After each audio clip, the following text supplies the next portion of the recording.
Hey folks, Dust here, and I wanted to sit down with you all and just give you a little bit of an update on what I've been up to lately, what's up next, and all that good stuff. Doing these updates has been kind of a regular thing on this channel every few months or so, and it felt right, and I feel like now's a pretty good time with some announcements that have been coming out to sit down and just chat with you a little bit about my work in esports and other things in my life and all that good stuff. So without further ado, let's just go ahead and jump into it. So far this year, I have only done 2 LAN events. I did the iBuyPower Masters back in January, which was a really good event in the sense that I had a lot of top teams, and I was able to do a lot of analysis, and people really seemed to, see that I could bring a lot of insight there, and I got to work alongside Moses, which was really great, and got to hang out with a lot of cool people. But yeah, the event itself definitely had a lot of rough patches, particularly that first day, and so that did kind of knock down the event a little bit from what it could have been. But all in all, I still enjoyed my time there. I'm glad I finally got to work with some top teams, kind of share some of the insight that I can give on top teams and kind of prove myself a little bit, I think. And, I had really been working on trying to build up my confidence, build up my delivery capabilities, and I felt like I got to display some of that there. So that was cool.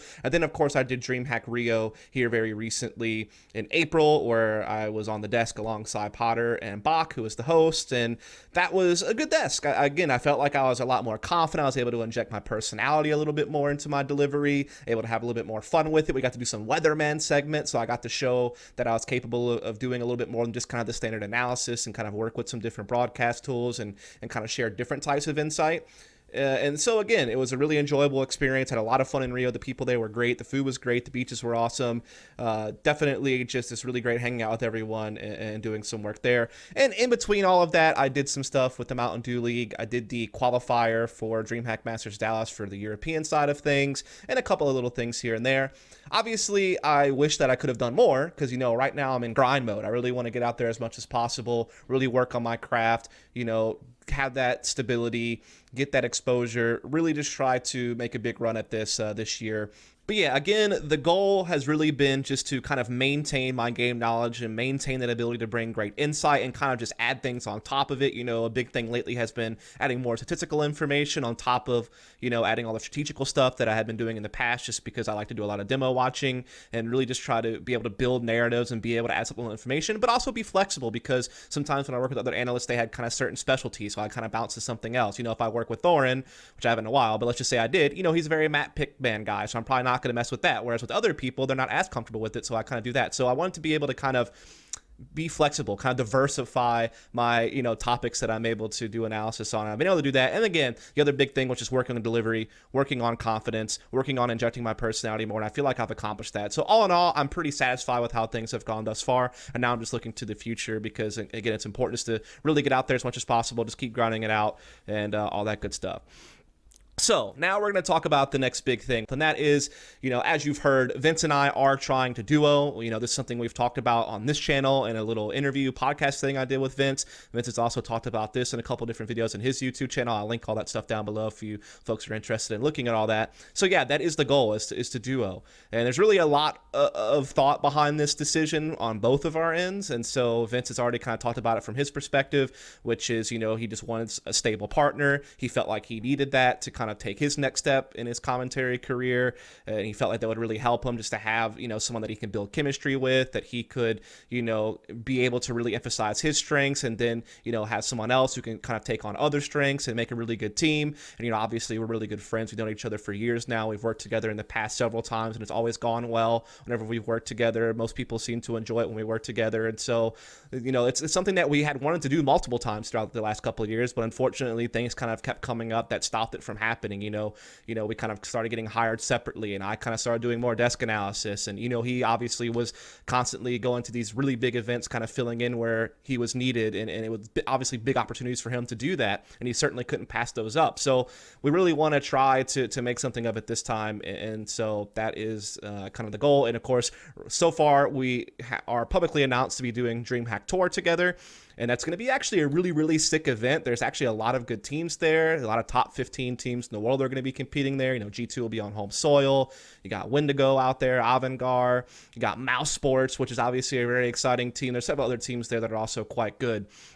So it should be great. It's also a great broadcast team around us. Well, with Frankie Potter and Blatt on the desk, and then Harry and Hugo, another fantastic commentary duo in the scene that's going to be casting alongside Vince and I. So it should be a great little debut event for LANs for Vince and I as a duo.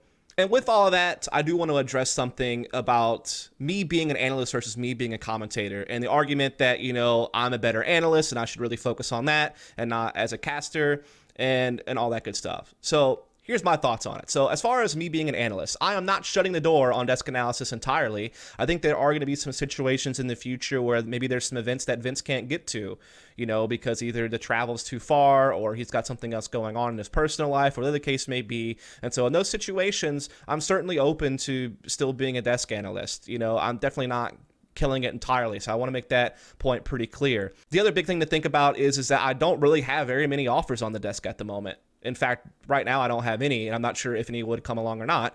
And in fact, I've had some people straight up tell me that when it comes to tournament organizers, that I probably would be better off thinking more about casting and that there aren't as many desk analyst opportunities. And this is typically because there's less analyst slots compared to caster slots at events, and because there's more and more analysts coming in as more and more professional players decide that they want to dabble in doing desk work or fully commit to it if they're retiring. What you've seen Pimp do is something that's really happening lately. Same with Maniac, obviously Sponge before that. Sean Gears is doing a lot of stuff lately. Nothing might be doing some stuff, I'm sure. Hiko might be doing some stuff. I'm sure he's certainly done it in the past when he's taken a break from playing. So there's always going to be kind of people flooding in from the professional scene that do desk work. And I don't have that. Besides Thorn and Bleh, I'm really the only one that isn't a former pro. I was a kind of semi-pro player in Counter-Strike Source. I played at a main level, where back in the day, the only divisions you had in like the most popular North American league, which I think is still the case, ESEA, was Open, Intermediate, Main, and Invite, which Invite is now professional. And now between Main and Invite, you have Advanced and Premier, which is the Mountain Dew League. But back then you didn't have that. So I competed at a main level in Counter-Strike Source, and I was a sixth man on a team that competed in ESEA Invite. So I had, I guess, some slight high level of play in Counter-Strike Source, but definitely was never a full professional or a part of a starting five of a professional team. And so that is a big disadvantage for me.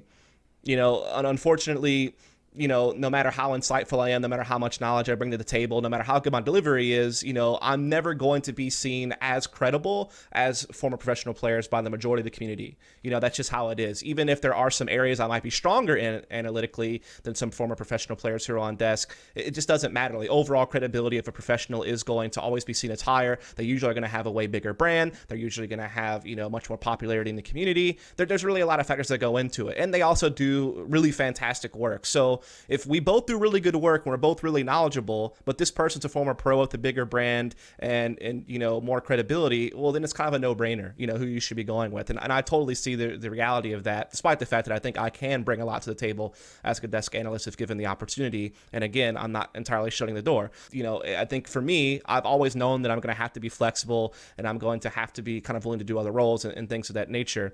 I feel I've grown a lot as an analyst. And again, I feel like I can still do well, but I feel like to some degree I've hit a ceiling, and kind of looking at other options is definitely a good idea. Now, I don't want people to think that like I'm forcing myself into doing something I don't want to do by casting. No, I really am looking forward to being a color commentator. I think that I get to focus on a lot of the things I love most about analysis, because on the desk, you focus a lot more on recent results, map pick ban, head-to-head history, things like that. Whereas inside the broadcast, you get to focus a lot more on strategy and tactics and, just breaking down the game itself that you're watching and all that good stuff. So I really do like that concept. And I also think that some of the insight I bring onto the desk, I can also bring into a broadcast when the timing is right, when there's a slow moment or when some context I can add can make the match even more interesting to watch, because now something you didn't know before and something you can keep an eye on going forward, or it could play a role in the narrative of the match that you're watching, being able to tell people, what to expect from a team, what to look out for. If I notice that a team's made some tweaks or adjustments in their strategy, then I can bring that up, and then you'll know, oh snap, this team kind of changed this role, or they kind of introduced this new tactic, and so this is a big adjustment from them. This is kind of the evolution of the team. So I feel like being able to bring in those tactical insights, being able to bring in maybe some fun stats or some cool map pool notes or some cool notes about a player or something like that, I think can really add that supplemental information, add that context, and make the broadcast more interesting, while emphasizing the strengths of someone like Vince, who's a fantastic play-by-play commentator, really good at building narrative. I know that I need to give him a lot of room to build up those moments, not just throw it to him in the middle of the moment where he has to just immediately be at 100, but I can kind of let him build up slowly to do some of those memorable moments that you all know of, like the KRB Deagle play on Train, or the Man to Myth the Beast play from Cold Sarah Mirage, or some of the stuff that Nifty did on Cash and some of the Asian miners with the AWP. And there's a few other plays out there. And many of those moments I was his color commentator, and, I had to make sure that I gave him a lot of room to be able to build up that moment over the course of, 15 to 30 seconds rather than just like a quick little 5-second soundbite. So I think that that will be great. And I mean, I just think that at the end of the day, my skill set will transfer. I think that there's a similar foundation between being an analyst and being a color commentator. Again, I think it's just a matter of focusing on different topics. I think the amount of research I need to do is about the same. I think the areas I'll focus on is about the same. It's just I'm going to emphasize certain areas over others. And again, I really feel like some of the areas I get to emphasize as a color commentator are some of the areas I'm most interested in and enjoy studying the most. And it's not as if I haven't done this before. I have experience in doing this with Vince. I think we did a lot of great things together in 2017 at different DreamHack Open events and things of that nature. And so I feel like we can really kind of keep that going. And I think with, more reps, with more practice, with more opportunities, I can get my level of commentary up to my level of desk analysis, if not make it better. I think that already my delivery has gotten better. I think I use my voice a lot better. I think my talking speed is getting there. I think I'm starting to lose some of that tendency to be a little bit too redundant and just re-emphasize things too much and kind of focus on new things. Obviously, I'm not perfect, but I feel like I've worked on a lot of these areas through my desk analysis and through some of the commentary I've done, with Mountain Dew League and with, Vince Online and different points in time throughout last year as well. And so I feel like I can just continue to do so. And so when people think that I'm a way better analyst than a caster and that, my casting isn't as good, I can understand where you're coming from. And I think right now you're probably right. But again, I think that I can do a great job as a color commentator. I think that over time I can really build it up. And so I really feel like I can make that transition. I think it'll be great. And that's just going to be about kind of tinkering with exactly how I use that information and where exactly I input it into the broadcast and how exactly I work with Vince on certain things. That's just going to take time to work on. I think we already have a great foundation though, because we have worked together before and we are really good friends and we kind of have a good natural chemistry. So I think we already have a nice little foundation to build from. Obviously, we're going to need to adjust things. A lot of it's going to be on my end because I think Vince is already really great. So I think it's going to be a lot of me just figuring out how can I best support him. I think that's a lot of my role on top of bringing insights, just supporting Vince and, really helping him highlight his strengths and build up his moments and things like that. I think that Vince is a fantastic commentator, and all of you know that already. I feel like most people are probably sold on half this duo just immediately just because of how much they love Vince. But I think that if you give me some time and you give the duo some time, you'll realize that we can work really well together and that I can really fill around Vince nicely. And you have to also understand that it's not like that I'd use some voodoo magic here to make Vince want to work with me. I think Vince definitely wants to see this thing through, and Vince sees value in me. And so I think that people need to take that into consideration, So hopefully all of you folks will support this duo. It's definitely seen a lot of support already out there, and so I really appreciate that, and I hope that you'll continue to do so, and I hope that you'll kind of bear with us as we kind of work through some things and hopefully improve over time as we work more and more together. Hopefully tournament organizers will also support this. I think DreamHack is obviously pretty on board with it so far, but I'm not sure about elsewhere. Obviously, we're just kind of focusing on the DreamHack Tour gig. We do have one other gig that we're definitely doing together this month, but can't really say what that is yet. But we do have at least one more guaranteed gig this month. I think we also have some gigs coming up that are kind of guaranteed to us kind of later in the year, like in the October, November timeframe. But between the end of May, beginning of June to October, that kind of 4 to 5 month gap, there's a lot of uncertainty there. And, certainly our goals would be to get to whatever events we can through those months. I mean, there's obviously many events going around. There's like the minors coming up. We would love to be involved in all that, but I'm just not really sure because there might be some cases where tournaments might want to work with only Vince and not with me. And obviously we can try to push for the duo, but you never know what's going to happen. You can't really force people into things. You have to kind of just get them on board, get them to understand the value of bringing us together as a duo rather than kind of splitting us up, which, that has happened to us in the past. And we really want to try to avoid that as much as possible. But at the same time, we don't want to hold each other back from opportunities if they arise. I think that the future can be really bright. I think we can be a great duo. That's no knock to any other duos out there. There's plenty of fantastic commentators and such in the space. We just want to be amongst those names. That's really the main thing. I think Vince is already there, but I think as a duo, we can get there as a team as well.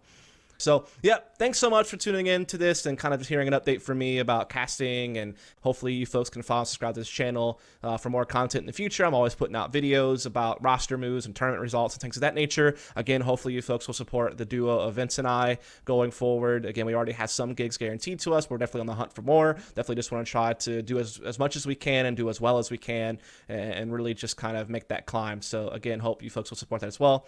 Thanks again. Catch you next time.